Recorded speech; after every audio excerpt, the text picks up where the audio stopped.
All right, guys, check this out. This new Ironclad Originals series, Dangerous Questions. I'm Dom Rosso, and I am so fired up about this series because I've been wanting to do something like this for a long time. This series is really about you and about the challenging and uncomfortable questions that you've been afraid to ask. We're gonna dive into topics like home defense, self-defense, travel, combatives. We are gonna cover so many different topics. And again, the best part is I get to do it with you guys and we get to learn together. We're gonna be able to do live video call-ins. You guys can write your answers in. You can leave comments. We are gonna look at them all. One of my favorite parts about the series is that we get to break down real life scenarios and videos to analyze them, to learn from them, and take away value to apply to your own life. This series is dropping on April 26th, and I cannot wait. Make sure you send in your questions, and I'll see you guys soon. The opinions of the guests and host are their own and do not represent the opinions of Ironclad, the Border Patrol, or the Department of Homeland Security. The cartel's power is derived from their ability to use their money, right? Because they are a multi-billion-dollar operation worldwide. And when you designate them as narco terrorists and you're able to lock up bank accounts, lock up businesses, and that's ancillary stuff too. So that's businesses that deal with them that are legitimate businesses, but allow their money to come through that business or allow their money to come through that bank. When you start locking up bank accounts and assets of legitimate people that are kind of looking the other way, even though they know a little bit of what's going on behind the scenes, that's where it starts having an effect, because then people are like, and you have to look at it as like what people envision as a regular terrorist, right? The guys you guys were fighting overseas. If you look at it like that kind of terrorist, that's what happened then. You know, after 9/11,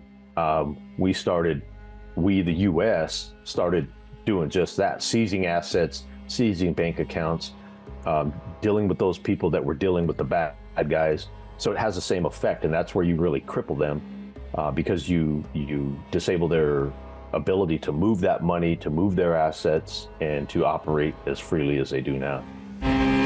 We cut through the partisan talking points. We're not interested in perpetuating fear. We're interested in seeking truth, hearing what's really going on America's borderland. Welcome to Borderland, an Ironclad Original. On today's episode, we talk with Pinal County Deputy Sheriff Matthew Thomas. He's a dear friend of mine. He's worked for 30 years in the Pinal County area, dealing with a lot with undercover, cartel work, drug smuggling, human smuggling, you name it. This guy has been a friend of mine for many years, and I really believe that some of the experiences he has is an important part of this conversation. And here's my conversation with Matthew Thomas.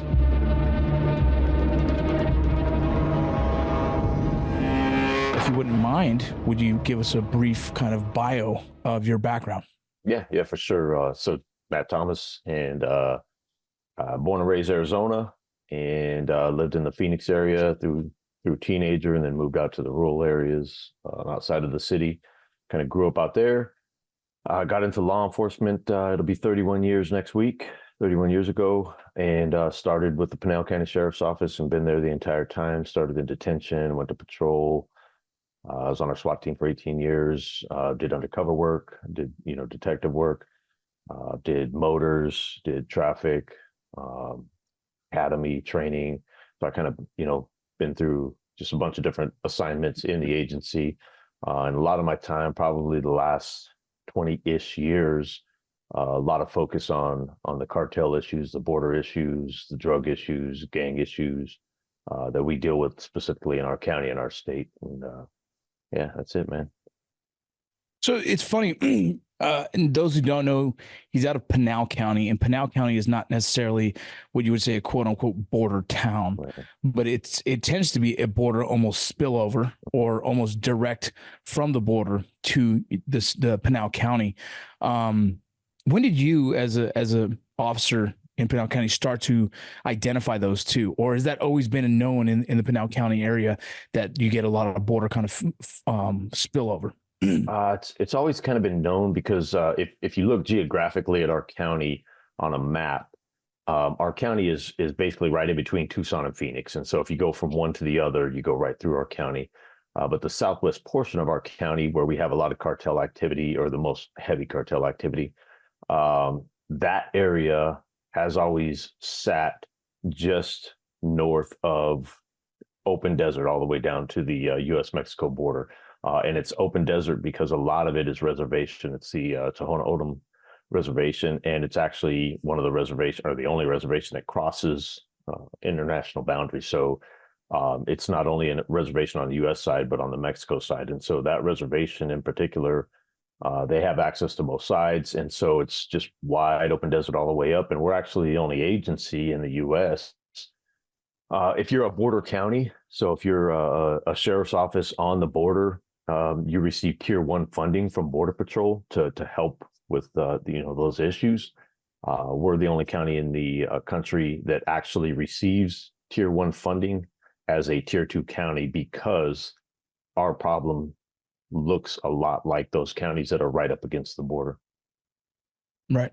You mentioned the Indian reservation, which is a really fascinating side of this, and I might eventually bring in an expert of that. But how much does that come into play, and how difficult is it to navigate as a law enforcement officer who doesn't have jurisdiction on an Indian reservation? It's very difficult because it's a sovereign nation, right? And so for us in law enforcement to navigate that as just a U.S. cop, and let's just say in general, let's not say cartel stuff, right? Just in general, there's a lot of nuances to it, because if I'm a cop in my county and I'm working, I can stop people on the reservation, but I can't stop natives. And of course, you can't distinguish that until you're in the middle of it. And typically speaking, if I'm going to be doing work on the reservation, like if I'm going to go down there and I'm going to do a traffic stop, you have the respect to let that nation know, like, hey, I'm going to be in your area working, and you do your work. But if you stop natives, it's kind of hands off, like, oh, sorry, didn't know, and be on your way, because the tribal cops are the ones that have to interact with them. So there's a lot of nuances to it. So we tend to not do enforcement stuff down there, because again, we're kind of stepping on toes. There's jurisdictional issues. There's a whole bunch of issues. And then, if I'm going to be honest about it, the cartel's not dumb. And so they marry into those nations. They embed themselves into those Indian reservations, and they use that as cover a lot of times. Yeah, when I worked in the prison system out there in Florence, Arizona, right next door to the Pinal County, holding prison, there was a lot of natives who were incarcerated for smuggling dope.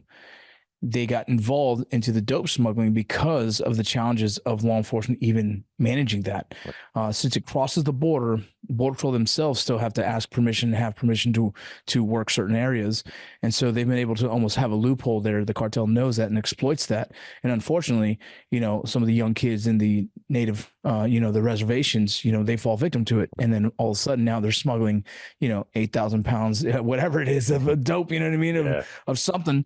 And then once they exit the confines of the reservation, well, then now they're available to get, pulled over by anyone, right. And then there's intel, there's whatever it is, even if you're just shotgunning traffic, and the fact that you see a vehicle that looks suspicious, well, now they get arrested for smuggling dope, and now they're put in prison, and that becomes a whole different, that's a federal case. It becomes, so there's a lot of complexities to that. And people who don't know the Indian reservations, they have their own police officers. Sometimes they have their own prisons, and they manage their own little world. And so the fact that area is very specific to Pinal County, that's why I mention it. It's part of the complexities of your area and how to manage kind of the drugs, the cartel, and even illegal smuggling of individuals. Yeah, and I think people really don't understand reservations unless they've worked with them or on them.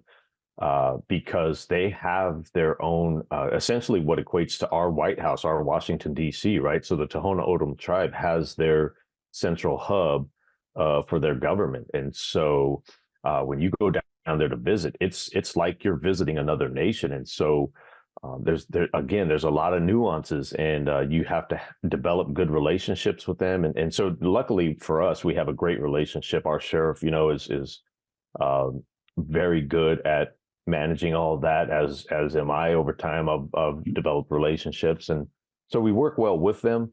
And they're taxed down there too, man. So when you talk about law enforcement, you know, our county's 5,400 square miles, so we have a big area and not a lot of people to cover it. They're a little bit bigger, and they have less staff to cover it. So not a lot of law enforcement presence down there. Yeah, one of my buddies from the prison I worked at, he actually applied for them and got hired on with them many years ago. And when we connect after, he explained like the challenges of working there and also not being native. Right. You know, that even made it harder. Yeah. Oh, yeah, dude. And I can tell you, you know, I'm a white guy, and there's a disdain by you know, some of those natives on that reservation for white cops. They just don't like you. They don't like you on their reservation, and they feel that we shouldn't be there. Yeah, I worked at the Salt Pima reservation I was working as like kind of like an what is it? I was like an intern for a fire department. I was working to try and it was like we worked there for 3 weeks trying to get them to know us, and hopefully when the hiring process comes out, you know. Yep. And so I learned a lot of working on a reservation and what that looks like. And one of my best friends works on a reservation currently. So yeah, man, it's a challenge.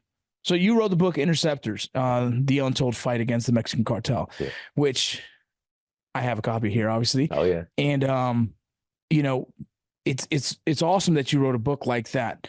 But then there's quotes that I want to kind of have the listeners, you know, you've mentioned things like the cartel is similar to the Italian mafia. And would you kind of go into detail about that and explain it to the listeners? Yeah. So, I mean, it's changing now, right? But as I saw it growing up as a kid, because again, I grew up in Phoenix. I grew up in South Phoenix, predominantly Hispanic neighborhood. So I grew up with all Mexicans around that culture. And we had the mafiosos back then before they were actually cartels, because, you know, cartels got kind of put on them later in my life. And so they referred to them as mafiosos. So much like the mafia, the Italian mafia, you had the big bosses. They had certain codes, certain rules they followed, certain rules they didn't break. And they had these gentlemen's agreements, and you know, you knew all this stuff as you grew up and you're in that culture. And then as I got into law enforcement, same type of stuff. You know, there's a hierarchy. There's a lot of familial bonds. So you know, they don't trust a lot of people in their inner circle unless you have familial bonds or you're from the same towns, and you know, you've really been vetted through your life essentially. So there's a lot of similarities to the Italian mob in that sense, and how they operate. When was the first time you started working on a case that had something to do with the cartel, and then you learning like how, I guess, embedded and how intricate their whole system is? I think it was, I first started doing undercover work in 2000, late 2000 into 2001. And I think that's when my eyes were opened to, you always kind of knew they were there, right? But until you know, you really don't know. And that was when my eyes were open to how big it was, and how just embedded they are, and how much they were involved in everything, and how much reach they had. So that was the first time I think I understood, like, man, this is much bigger than I even understood it was. And then even on the international and the global level. Yeah, absolutely. So you've worked with some of the special operations stuff, and some of the things you've done is to kind of target the cartel and their trafficking organizations in that area. You know, I've heard from a lot of different people, but what I try not to like ask a question that can bring harm to anyone in the same aspect, but has the cartels, like whoever manages that area, has it shifted throughout the years? Have you seen changes? Yeah. Typically speaking, it was all controlled. You know, there's plazas, right? There's plazas in Mexico. There's plazas on the U.S. side, and it all kinds of translates over for who's in charge on the south side and what their routes are going north into the U.S. And those bosses are kind of in control. And so, typically speaking, the earlier part of my career, those were all the older mafioso types, and they maintained control of those areas. and you knew which bosses were responsible for which area. Like seriously, you could look at a mountain range in our county and you knew like west of that mountain range, that is this boss. East of that mountain range is this boss. So you knew if you caught loads in certain areas that they belonged to certain crews, because that's the only people that had permission to work those routes. And if you caught somebody that wasn't part of that crew, then they were putting their lives at risk, because, you don't use those routes without permission of those bosses. And it was very controlled in that manner. And those older mafioso bosses, again, had different sets of rules, different goals and objectives. And that was more of the cat and mouse game, right? They were bad guys. They knew they were bad guys. We were good guys. And it was a cat and mouse game. They were trying not to get caught. We were trying to catch them. There were boundaries, right? They typically would not confront us, and we would try and... I try and explain to people, it's this weird like mutual respect. Yes. Like, I'm going to do my job. Right. You're going to do your job. Yeah. And if I fucking catch you, well, that's the way this goes. Right. You know what I mean? Right. Exactly. It's almost like it's an interesting balance of the good versus evil kind of idea. Right. Right. And it wasn't, it really was never personal, right? It was, they understood that I am doing my job, and I understood that they were being bad guys, right? And that's their job. And they don't view it, honestly, down there, they don't view it as bad. They view it just as the work they have to do to support their families. And it's us gringos up here in the US that cause this problem, because we're the users, and they're just going to supply what we want. That's an interesting thought, because I've tried to explain to people, like, in other countries, they're not considered drug smugglers. They're more like travel agents. You know what I mean? They're, human smugglers are travel agents. It's a career field. Yeah. It's someone chooses that. They create networks, they create relationships, and now they have a streamlined approach to how to get into America. It's not frowned upon in those countries. It's actually looking like that's the guy you go to for that. Oh, and you need tires for your car? Well, then you go to that guy. Right. It's one of those kind of systems. And I think some people don't want to connect those dots. If you don't look at it from their perspective, you really don't totally understand why there is a push and pull of this situation. Right. And you're right; they blame it on us, and it is us, right? Yeah. The supply and demand. Right. Right. If we're going to be buying all the drugs, well, then there's a whole market for that. Well, and someone's going to. And please go ahead. And dude, you got to look at the human aspect, right? I'm married to a Mexican, and her family came from Mexico. She's a first. Sorry to hear that. I'm married to a Puerto Rican, bro. I get it. I know, right? We're sleeping with one eye open every night, because you never know when you're gonna get stabbed, bro. But again, growing up with Mexicans, married to a Mexican, understanding that culture and understanding both sides of the line,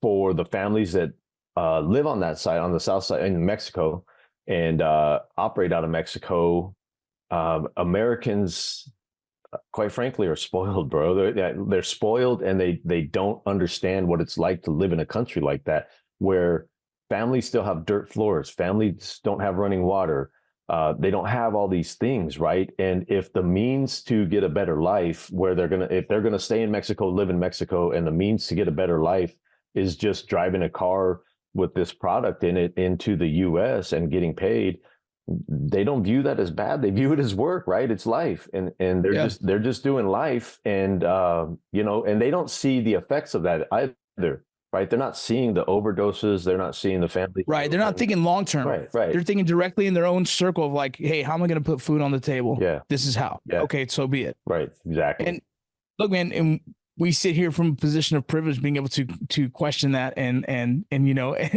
even trying to think that like, oh, that's crazy. But like, we don't sit in a position of struggle. We don't, what I mean? We are very spoiled as Americans, and for me, I'm okay with being spoiled, but I at least have the empathetic views to be like, yeah, I get it. Right. I'm still going to try and stop it. Right. But I get it. Well, then when I worked at the please go ahead. Well, I was just going to say that, for me, that's the way I approach law enforcement in general, not just dealing with the cartels, but you deal from it from a place of business, right? I'm in a business. I'm a law enforcer. That doesn't mean like I hate the person that I'm enforcing the law against. That means that I just have a job to do. And if I catch you messing up, then I've got to hold you accountable for the laws I'm sworn an oath to protect, right? And so I do that. And I think that's where a lot of people get twisted up. And quite frankly, in our profession, I think it's where people get twisted up is they take that stuff so personal, and to the person on the other side, it's not personal a lot of times, right? We're just in the way of what they're doing, and they're still trying to do it, and we happen to catch them at it. And when you talk about cartels and the mules and the transporters and all the stuff that goes on with the dope smuggling and the human smuggling, they don't really view it personal. It's just like, hey man, I'm doing a job. Yeah, you caught me. Okay, cool. So if I view it the same way and we just have a transactional relationship, it's all good. It's when you personalize it and have a disdain towards that person or even a race. I mean, let's be honest. There's people that get all twisted up and, oh, the Mexicans are ruining the U.S. Dude, it's not that, man. It's people doing life. It's human beings being humans. And so you have to approach it with that kind of heart, and that just helps. It just helps you work through it better, where you're not. Yeah, I think when people are that angry about it, it's more of the fact that they just don't understand it. It's the same as when people fear guns. Most of the time, they just have very little understanding of it. It's almost any subject. Yeah. You know what I mean? When someone fears something, it's usually because they have very little understanding, and they're going from a place of concern, of questions, of fear. And when someone gets more educated on it, then they stop using the term like, oh, these Mexicans are like, oh no, because you realize it's everyone coming across. It's all, I think recently it was like 132 different countries have been caught at the border coming across. I mean, it's a ton of different,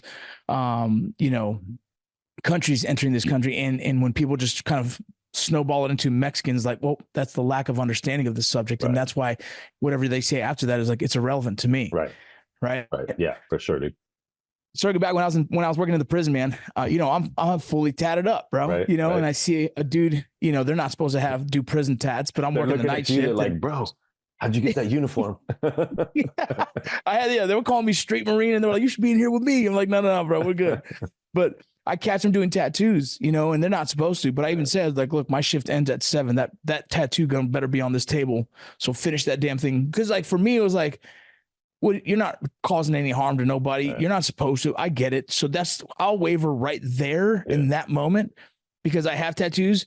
But after that, that's it. But everything else, you still know. But that was the choice that I made. Everyone has to kind of make a choice when they're doing the job where they, the balance of that.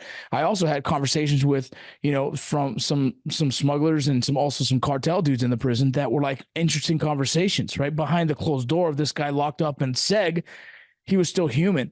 And I was like, why do you do it? Right. Because he was in there for essentially kidnapping and holding people ransom is what he was doing, but he was doing it for, one of the mafias.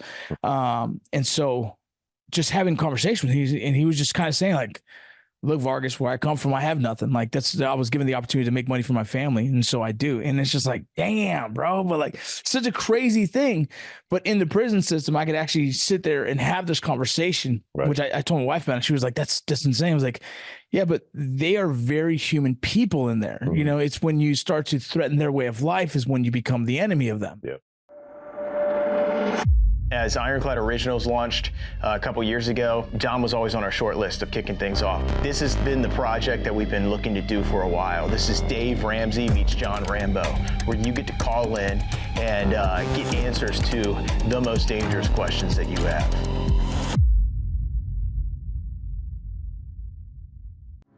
What should I do if I hear shots ringing out? Or what I should do if there's a major terrorist attack. How is your faith tied in to being a protector? Is there a moral case for taking a life? What is your recommendation on critical EDC? What should I have? What's the best? What should I do? What does that look like? What would you recommend? Is there anything I could do?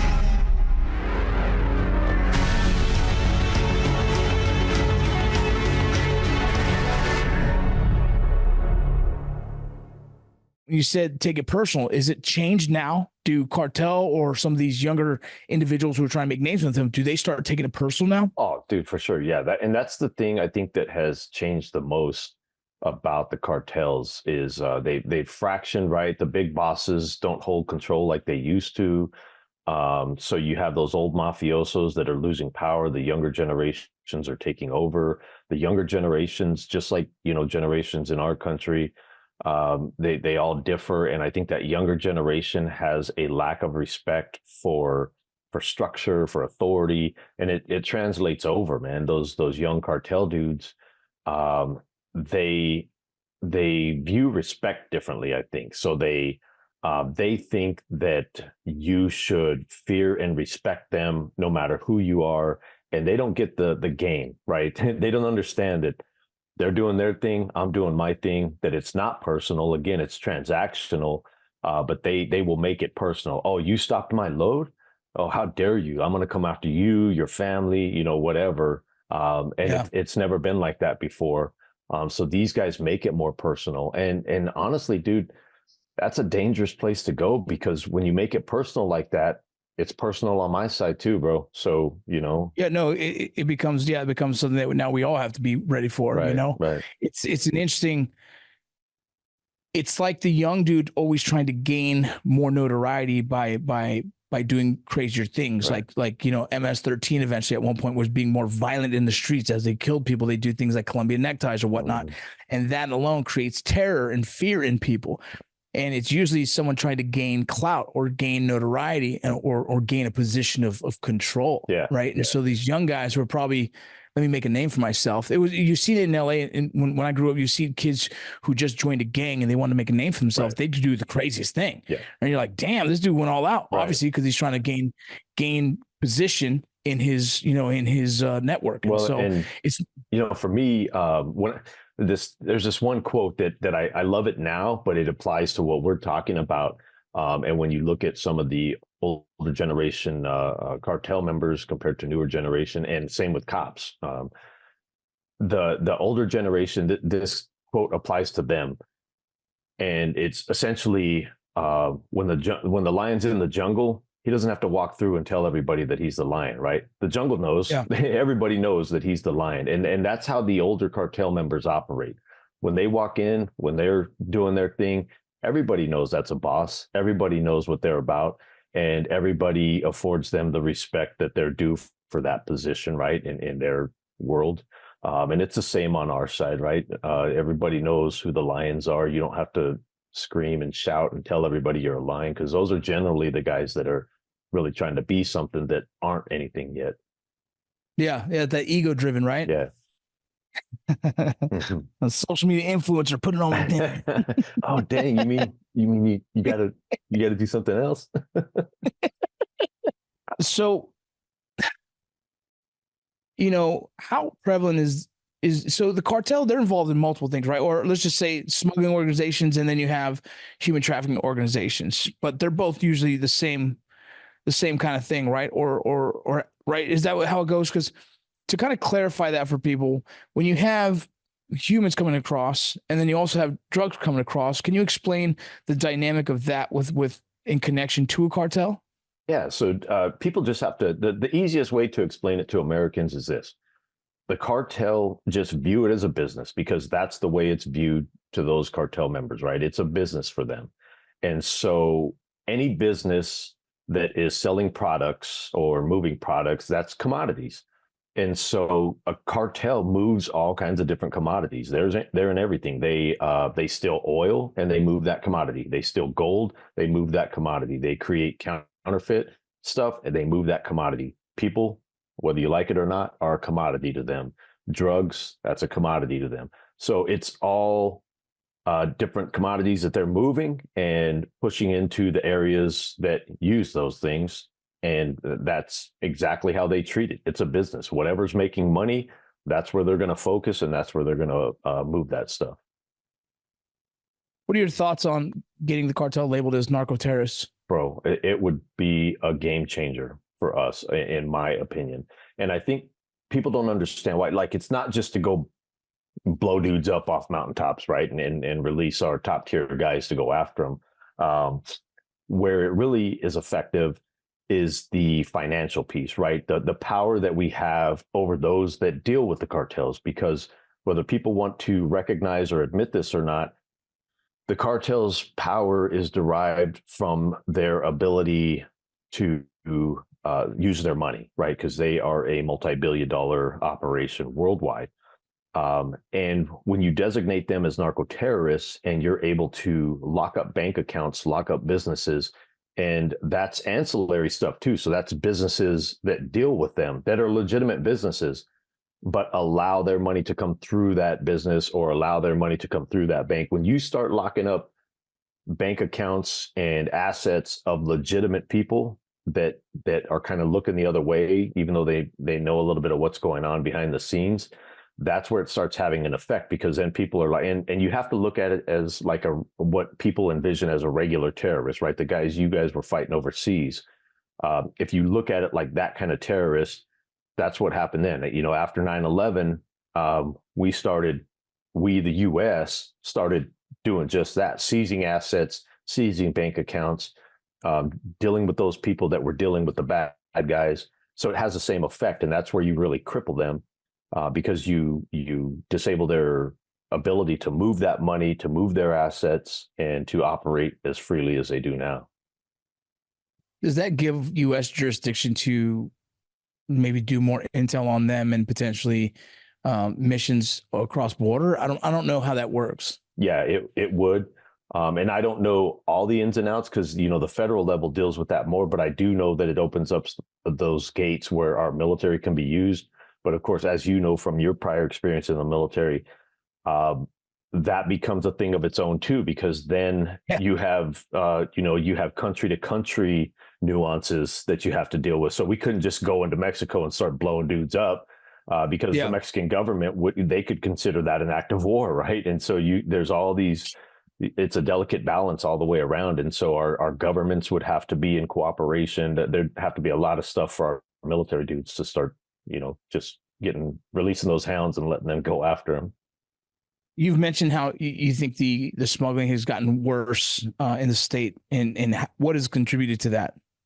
I don't want to say. If this is a gotcha question, bro, we won't do it.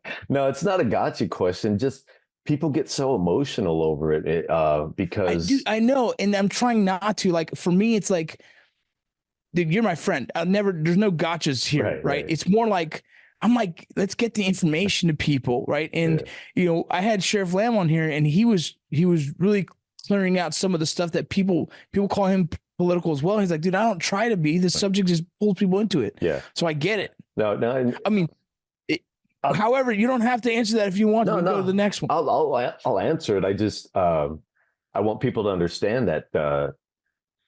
How do I put? Well, let me say this. Like most Americans, right? I know that there's certain leaders that we have that I agree with. There's certain leaders that we have that I don't agree with. I consider myself a conservative person, but I would say that I'm a moderate conservative. And honestly, I was a Democrat when I first registered as a voter. I was a Democrat because my parents were Democrats and my grandparents were Democrats, but they were working class people, and that's the way it was, man. Like, when you were a blue collar worker, you were a Democrat. But then as time went on, and as I spent time in this job and I started to see things for myself, I made a choice to switch out of that party. But again, I'm telling you all that because as we talk about the immigration stuff and the cartels and how they've advanced, you have to look at policies that the leadership of our country, and specifically our president, has put in place, and take names out of it, right? Because I agreed a lot with the last president on his policies. I didn't necessarily agree with some of the things he said or how he acted in certain ways, because I was raised differently. I don't really agree with a lot of the current policies under this president. And when people ask what has changed, that's what has changed. And I think that they have failed as leaders because the last president put things in place that we saw firsthand working. Okay, that worked. And there were some that didn't, right? There's some things that, okay, that didn't really work. That didn't have the effect that they thought it was going to have.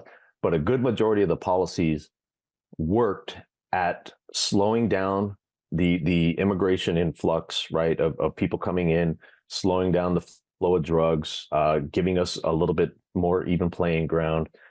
A lot of those policies worked. And when we got a new president in, just for the simple fact that it was the other guy that put those policies in place, get rid of them.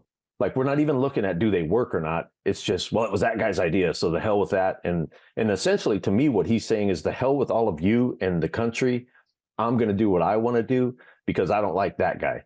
And dude, that's not leadership, right? And so that is what has happened. We have leaders that have completely failed at putting good policies in place to stop this, and they can do it if they want to, but they just choose not to. So the biggest challenge in recent years has been just policies. And when we say policies, that means repercussions for illegal entry, repercussions for those who get caught smuggling, having some kind of, penalties for those who are breaking the law, essentially through the border. And even the relationships with foreign countries, i.e. Mexico, telling them like, hey, you're going to follow these rules that we want in place for you to enforce, or we're going to, as countries, we're not going to have an agreement on other things that may financially affect your country, may affect it in other ways.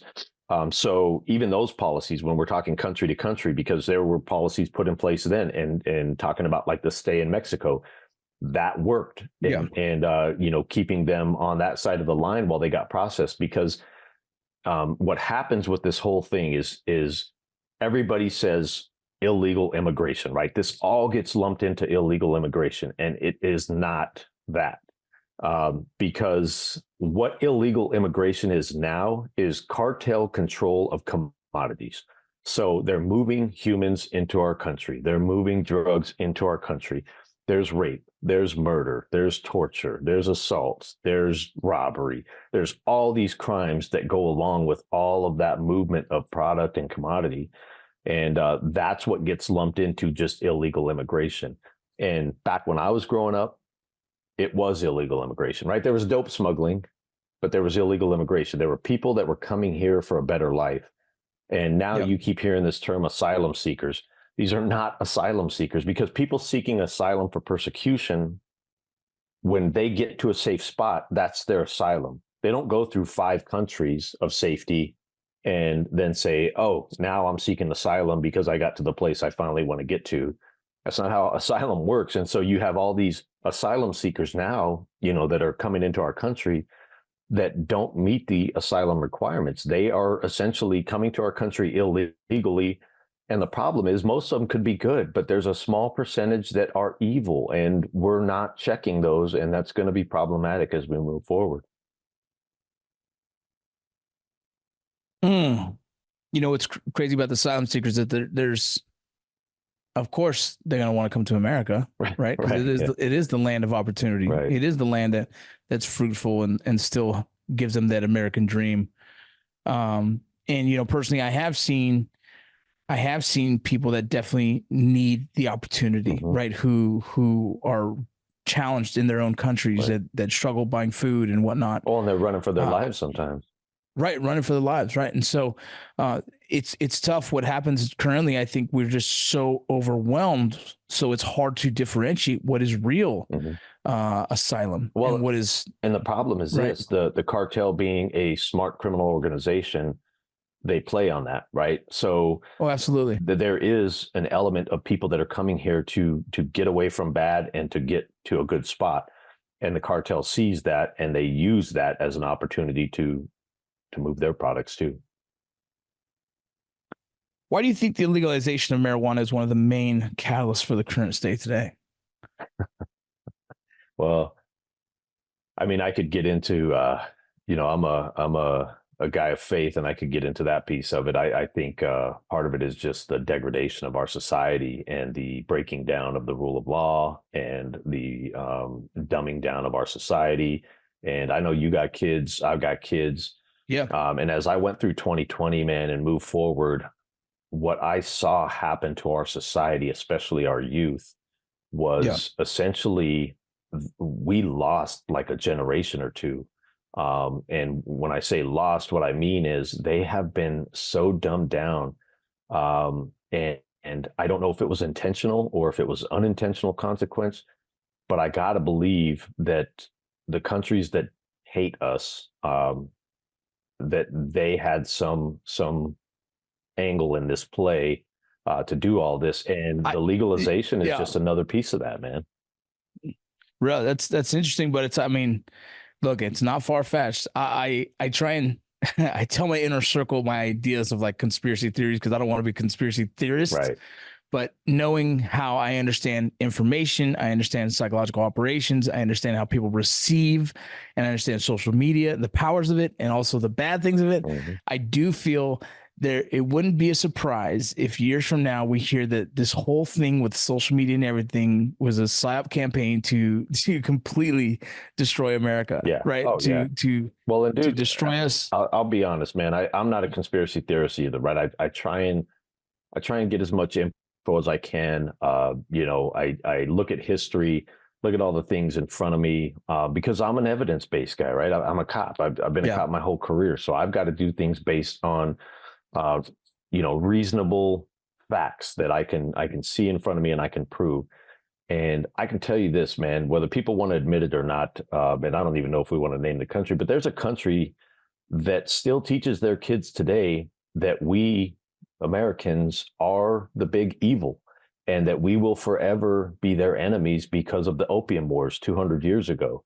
Wow. And they have a belief that's their belief system that we tried to wipe out a race, essentially the what they consider the West, right? Which is European, which it's America for sure, that the West tried to wipe out their culture and that we will forever be their enemies. And people don't understand that. And they are long game people. Like they're not in it for the short game. They're in it for the long haul. And I think that, in my mind, I think there's enough facts pointing to that there's something to it. I think internally we make our own, we kind of make our own bed as well. Mm-hmm. When you see current television shows with no, healthy families, right? Like back in the day, we all used to follow these healthy families, from, I can name them all. They're all healthy. Not Al Bundy. That's a different one. They're healthy. I recently watched a highlight of that and I was like shocked at like the content compared to what we have today. Right. Right. But we grew up watching these healthy families, family ties, these husbands and they're married and, healthy relationship and just dealing with life at that. Right. You don't see television shows these days. So our kids are not raised off watching healthy marriages and healthy families. Our kids are raised off watching, broken families and like all these. And so if we don't realize how much of a message that is imprinting on people's psyche, right? Like, well, then we don't understand the power of influence, right? And dude, and so not only that, but if you look at and I know, people are going to call me a male chauvinist, whatever, but here's the deal, man. God designed us to live and act a certain way, right? And as a society, we were set up from the beginning a certain way, and men have a role and women have a role. And when you just look at, because I'm raising a young man, and I've raised 2 daughters, and those are different. I have to raise them differently because women have their role and men have their role. And I'm not talking about like, here's your duties and here's your duties. I'm talking about roles in the world, and how they behave and how they interact and how they view things. And raising a young man is so hard these days because I'm trying to instill in him good values, how he should behave, how he needs to be, essentially have a servant's heart, be kind to other people, but also be ready to be very violent if he has to protect his family and protect what's important to him. And that's a hard balance. And then you take today's world and you try and teach him the value of a woman, right? The value of finding a woman that you're going to care for, that you're going to love, and you're going to treat a certain way, when he can pick up his phone and look at some of the most disturbing stuff that is being done to women, how they talk to women, how they talk about women. And man, it makes it hard these days. And again, I think it's the degradation of society as a whole in our world. Yeah, it's something fascinating about social media and how it's kind of turned our life into what it is today. And I believe too much information is at our fingertips, and most people don't have the ability to decipher healthy and what's unhealthy, right? Well, and even what's real and not real, right? Right. Going off that is like, it's why some people look at the cartel and it's exciting to them. It's the bad boys, right? It's kind of what creates more cartel in those countries, is deciding that they want to be, you know, these films, these movies, these shows, they highlight them as like almost as, you know, an anti-hero, but still a hero. Right, you know what I mean? Right. Yeah. And Dude, which kind of, you look at the Mexican culture, because again, you're Mexican, you know, bro, you grew up in it. I grew up around it. And I know from being married into it, you look at how much that culture has degraded, and the cartels have a big part that they've played in that, because I mean, narco culture is a thing now, right? yes, And it the is. narco culture has taken over the Mexican culture. And when you're talking about, you know, when you have things like Santa Muerte, and I know this will piss some people off, but when you have things like Santa Muerte, which is a saint that the cartels use, the drug dealers use, and they you know, go to this saint for to further Safe travel. yeah, further bad things, right? Further crime, further all that stuff. When you have that statue in the holy ground down in Mexico City, where the church essentially for a while there allowed that to be there, what does that tell you about? Because you know, the Mexican culture is a Catholic, you know, they have a high level of Catholicism down there,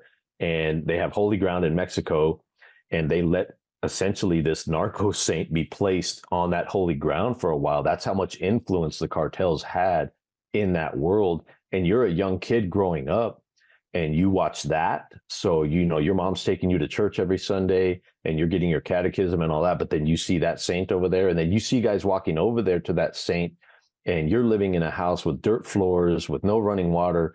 But that guy, he's wearing gold-plated guns, and he's got all this gold on, and he's wearing a nice ride, and he's eating good, and he's got all these beautiful women and tigers and lions around him, and, you know, all this cool stuff.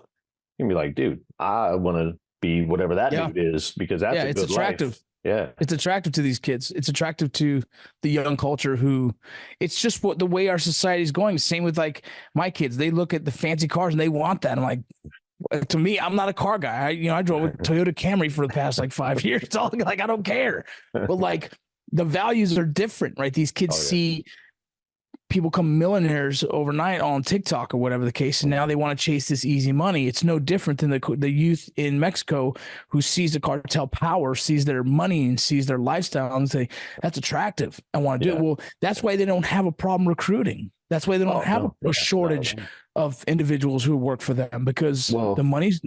Go ahead, please. And dude, let's be real, right? The Hispanic culture, the males, it's a machismo thing, right? The machismo. And if I'm más chingón than the next guy, then hey, that's cool. And so if that's a cultural thing, man. Yeah, if I can join like that cartel, because they're the ones that have the power, they're the ones that have the money, they're the ones that have respect.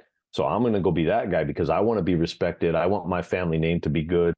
That plays into it too, man. How does it stop? Bro, dude, if I knew that answer, I'd be a billionaire. Yeah, I don't know that we stop it, man. I think we just have to shift, and I think we have to incrementally start taking it back. And I think the pendulum does swing. And here's what I know. Again, I told you I'm a man of faith, so I know who wins in the end, right? Good guys are going to win. Bad guys, sorry to tell you that, but that's the way it's going to go. And I think, you know, the pendulum's going to swing back. I don't think we'll ever get back to an era of like Leave It to Beaver all over the world, right? But I think we'll get back to a spot where people realize that we've gone too far, that we've let the scale slide way too far in the bad direction, and slowly but surely people will say that's not what we want, right? And honestly, I think it's these next few generations of kids that are going to be the ones that realize that. And like I said, I feel like they've been dumbed down, but I think they're going to break through that and realize like, no, this is not the way. Because honestly, I was just having this discussion this morning with another dude, and I said, I feel like we're living in the movie Idiocracy, where like it's just this, you know, crazy world that no one would imagine. And I think we're gonna end up breaking through here, but I don't know when that's going to happen, and hopefully no bad things have to happen to our country to come to a realization to change. Yeah, and you know, if you kind of go down to the foundation of this, like the cartel and what they do and the money they make and their power. It comes down to also the supply and demand conversation. Like, well, if we didn't consume so many drugs, first of all, you dismantle that whole side of their income, and that would change things dramatically. If we weren't the biggest consumers of drugs, the biggest consumers of child porn, trafficking, right? Like that, if we weren't the biggest consumers of that, this would be a totally different conversation. Yeah. Well, right? And so again, I think that goes back to values, right? And right, exactly, how we were raised. And I think if you look back in time, when we were doing better is when families were sticking together, we're having good conversations, we're interacting with each other, because it's our faults too as adults, right? Yeah. When we all go, and I'm guilty just like the next guy, when we all go home and we're sitting in the same room, but we're all on our own device looking at stuff and we're not actually interacting, when we're not going out into the world and doing stuff together, interacting together. And because, dude, one thing I pay attention to as I get older, because I know that I approach death sooner and sooner the older I get, right? Because we're all going to get there. One thing I pay attention to lately is where these pockets around the world where people live to be 100 or more. And when you look at those areas and you pay attention to the people who have done fact-finding missions on all of that stuff, and why that is, why people live so long and they are so healthy so long, it's community. That's one of the main things, man, is people in those areas all live together, interact on a regular basis. They support each other. They help each other. And that's what we have to get back to, because that's where the values come from. And that's where we push out that bad and we stop becoming the user. Because what are users doing, dude? They're trying to escape a reality. So yeah, there's some reason why they're driven to that.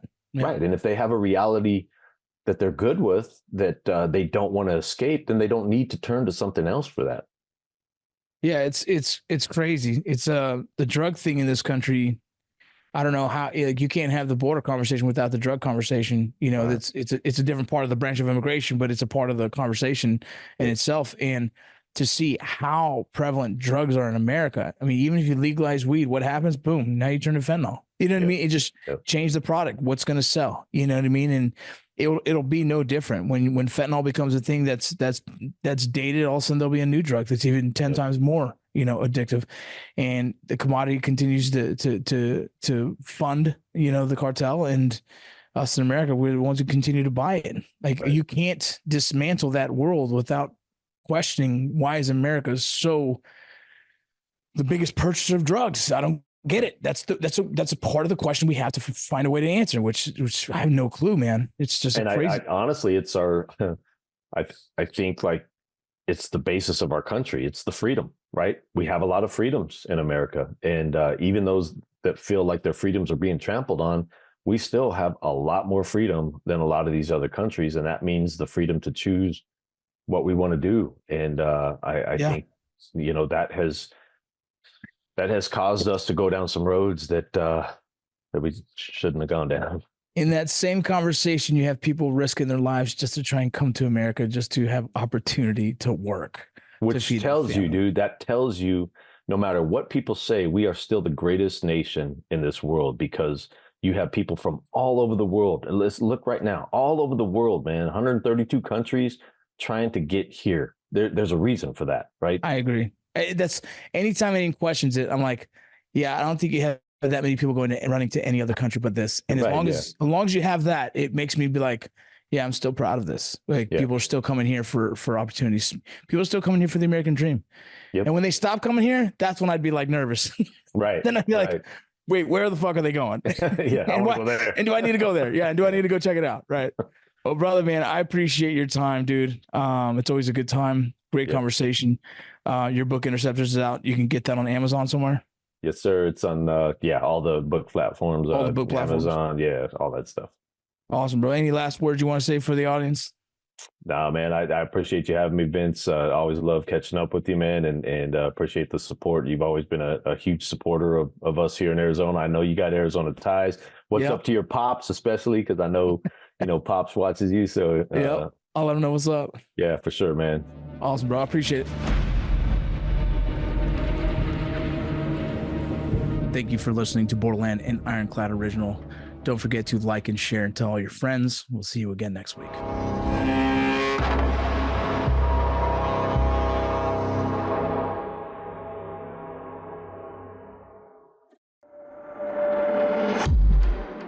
So we've known Dom for over a decade now. As he was transitioning out, we were just getting fired up with Ironclad. We've done a ton of projects together. We just have always had a great working relationship. So as Ironclad Originals launched a couple years ago, Dom was always on our short list of kicking things off. We did a couple special episodes of Danger Close together, and we've done some other things in the Originals atmosphere, but this has been the project that we've been looking to do for a while. This is Dave Ramsey meets John Rambo, where you get to call in and get answers to the most dangerous questions that you have. So anytime you launch a show, you always know what you think you want and your way that you think it's going to look, but until you start recording, you don't really get some of those nuances. So day one of filming was really getting our reps in, getting some runs in, and really getting a lay of the land. This will be on the screen that you're looking at, and there'll be a camera looking back at you. Yeah. So as you're walking, you can talk through it, and then we can loop it, and you can kind of say what they do right and wrong. So when you're looking at that, say that's the TV screen, the camera's mounted where the C is, you're watching, and then you're gonna turn to the other one and say, all right guys, this is what I see here, blah, blah, blah, and you can just do your thing.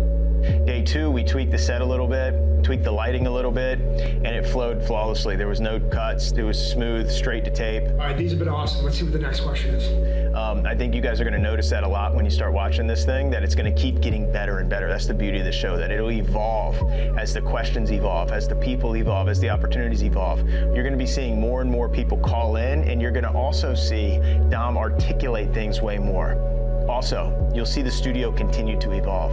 The background, the props, and the way that Dom interacts with those things. So this is only the beginning, and we're really excited where it's going to go.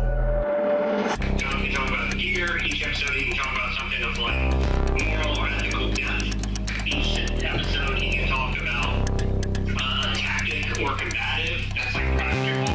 And then each episode he can break down a scenario. Yeah. So that was sort of the strategy there. You know, a lot of our formats are sit and chat formats. We also, with Borderland or Change Agents, have introduced the beginning, middle, and end, where we introduce the subject and go into it's more curated. This show is a lot different. This show is much more segmented. It has the opportunity for each segment to breathe, to evolve, to grow, and it's a format we're really looking forward to. This format is not the end with this podcast. We see dangerous questions for kids. We see dangerous questions for teens. We see it turning into a book. When it goes down, special episode series, you might be seeing something soon. All of these things are just the beginning and the foundation for a ton of evolution. This format really allows us to really grow.